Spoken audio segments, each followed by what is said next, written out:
Simplified banking hub channel में आप सभी का स्वागत है।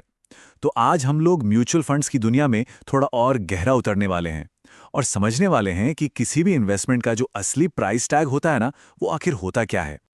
अच्छा, कभी ये सोचा है कि जब हम म्यूचुअल फंड में पैसा लगाते हैं तो वो पैसा आखिर जाता कहाँ है?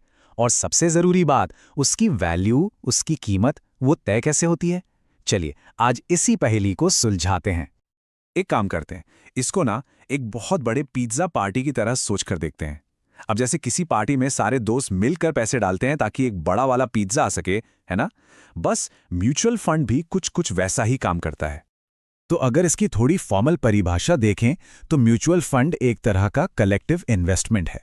मतलब ये कई सारे इन्वेस्टर्स से पैसा एक जगह इकट्ठा करता है और फिर उस पूरे पैसे को स्टॉक्स, बॉन्ड्स मतलब अलग-अलग सिक्योरिटीज के एक पोर्टफोलियो में लगा देता है। बिल्कुल हमारी पिज्जा पार्टी की तरह, जहां सबका पैसा एक ही जगह जमा होता है एक बड़े काम के लिए। देखिए, इसका फायदा क्या है। जब बहुत सारे छोटे छोटे इन्वेस्टर्स अपना पैसा एक साथ मिला देते हैं ना, तो उन्हें बड़े और बेहतर इन्वेस्टमेंट के मौके मिलते हैं। मतलब वो मौके जो शायद अकेले पैसा लगाने पर कभी हाथ ही नहीं लगते। तो अब आते हैं मेन मुद्दे पर। बात करते हैं नेट एसेट वैल्यू यानी एनएवी की। आसान भाषा में कहें तो ये हमारे इन्वेस्टमेंट का वही प्राइस टैग है। चलिए वापस अपनी पिज्जा पार्टी पे चलते हैं। अब सवाल ये उठता है कि उस बड़े पिज्जा में जो हमारा छोटा सा हिस्सा है, उसकी कीमत का पता कैसे चलेगा? बस यहीं पर एनएवी पिक्चर में आता है। तो ये नेट एसेट वैल्यू या एनएवी है क्या? ये दरअसल म्यूचुअल फंड की सिर्फ एक यूनिट की कीमत है और यही उस इन्वेस्टमेंट की असली वैल्यू, उसकी सच्ची कीमत बताता है। तो याद रखने वाली बात यह है कि यही वो प्राइस टैग है जिससे किसी भी इन्वेस्टमेंट की कीमत का अंदाजा लगता है। लेकिन रुकिए, ये प्राइस टैग ऐसे ही हवा में तय नहीं हो जाता। ऐसा नहीं है कि कोई भी अपनी मर्जी से कुछ भी कीमत रख दे, नहीं। इस वैल्यूएशन को एकदम फेयर रखने के लिए कुछ बहुत जरूरी नियम बनाए गए हैं। तो ये पक्का करने के लिए कि हर एक इन्वेस्टर को सही कीमत मिले, रेगुलेटर्स ने NAV कैलकुलेट करने के लिए कुछ कड़े नियम बनाए हैं। इसका मेन मकसद बस इतना है कि सभी इन्वेस्टर्स के साथ, चाहे वो यूनिट्स खरीद रहे हों, बेच रहे हों या फिर बस होल्ड कर रहे हों, सबके साथ बराबरी का और सही बर्ताव हो। पहला नियम और सबसे जरूरी नियम है ईमानदारी और फेयर प्ले। मतलब वैल्यूएशन हमेशा फंड के सारे एसेट्स की असली रियलाइजेबल वैल्यू दिखानी चाहिए। जो कीमत सच में मिल सकती है वही, और ये सब कुछ अच्छी नीयत से होना चाहिए। दूसरा नियम है कंसिस्टेंसी। मतलब एक जैसा तरीका अपनाना। किसी भी तरह की गड़बड़ी या मैनिपुलेशन से बचने के लिए हर बार वैल्यूएशन के लिए एक ही मेथड का इस्तेमाल होना चाहिए। इससे पूरे प्रोसेस में एक रूपता बनी रहती है। और फिर आता है तीसरा नियम, ट्रांसपेरेंसी। मतलब पूरी पारदर्शिता। वैल्यूएशन की जो भी पॉलिसी है उसे पब्लिक करना जरूरी है, ताकि हम जैसे इन्वेस्टर्स को एकदम साफ साफ पता हो कि भाई ये कीमत तय हो कैसे रही है। इससे क्या होता है? इन्वेस्टर्स का भरोसा बढ़ता है। अच्छा, तो अब ये देखते हैं कि एनएवी को आखिर कैलकुलेट कैसे किया जाता है। अरे मैथ का नाम सुनकर घबराना नहीं है, ये बहुत ही सीधा साधा हिसाब है।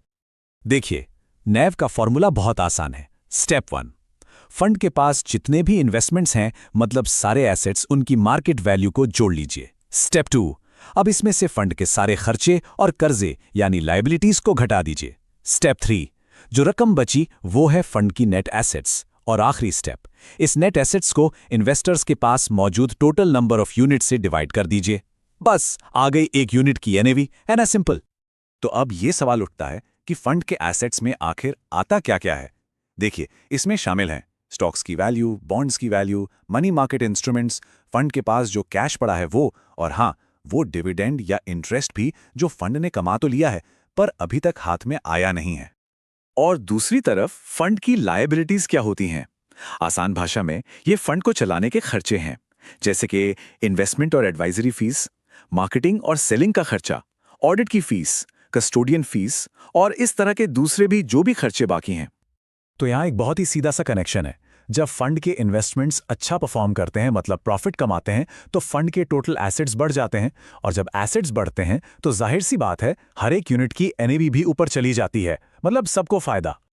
चलिए अब इस चर्चा के आखिरी हिस्से में चलते हैं और समझते हैं फंड की कुछ लागतों को, मतलब वो फीस जो सीधे सीधे हमारी एनएवी पर असर डाल सकती हैं। इन्हें लोड कहते हैं। अब ये लोड जो हैं ये दो तरह के होते हैं। एंट्री लोड और एग्जिट लोड। एंट्री लोड वो फीस थी जो पहले यूनिट्स खरीदते समय चार्ज की जाती थी, पर यहाँ एक बहुत बड़ी और अच्छी खबर ये है कि रेगुलेटर्स ने इसे अब पूरी तरह से बैन कर दिया है। मतलब अब जो सेलिंग प्राइस है वो एनएवी के बराबर ही होगा। दूसरी तरफ है एग्जिट लोड। ये एक ऐसी फीस है जो तब लगती है जब कोई अपनी यूनिट्स एक तय समय से पहले ही बेच देता है, और इसकी इजाजत है क्योंकि ये लोगों को लॉन्ग टर्म इन्वेस्टमेंट के लिए मोटिवेट करता है। अब एग्जिट लोड के बारे में भी कुछ जरूरी बातें जान लेना अच्छा है। पहली बात, एग्जिट लोड से जो भी पैसा इकट्ठा होता है वो वापस स्कीम में ही डाल दिया जाता है। इससे जो बाकी के इन्वेस्टर्स हैं उनको फायदा होता है। मतलब ये फंड कंपनी की जेब में नहीं जाता। और दूसरी बात, बोनस में मिली यूनिट्स पर या फिर डिविडेंड को रीइन्वेस्ट करने से मिली यूनिट्स पर कोई एग्जिट लोड नहीं लगता। तो कुल मिला के कहानी ये है कि एनएवी किसी भी म्यूचुअल फंड यूनिट का एक ट्रांसपेरेंट, हर रोज बदलने वाला प्राइस टैग है, और ये प्राइस टैग तय होता है फंड के इन्वेस्टमेंट्स और उसके खर्चों से। तो अब हम सब ये तो समझ गए हैं कि म्यूचुअल फंड का प्राइस टैग क्या होता है, लेकिन सवाल ये है कि सही फंड चुनने के लिए उस लेबल पर लिखी बाकी जानकारी को कैसे पढ़ें और समझें। खैर, ये एक ऐसा सवाल है जो हमें अपनी इन्वेस्टमेंट की दुनिया में और आगे बढ़ने के लिए तैयार करता है।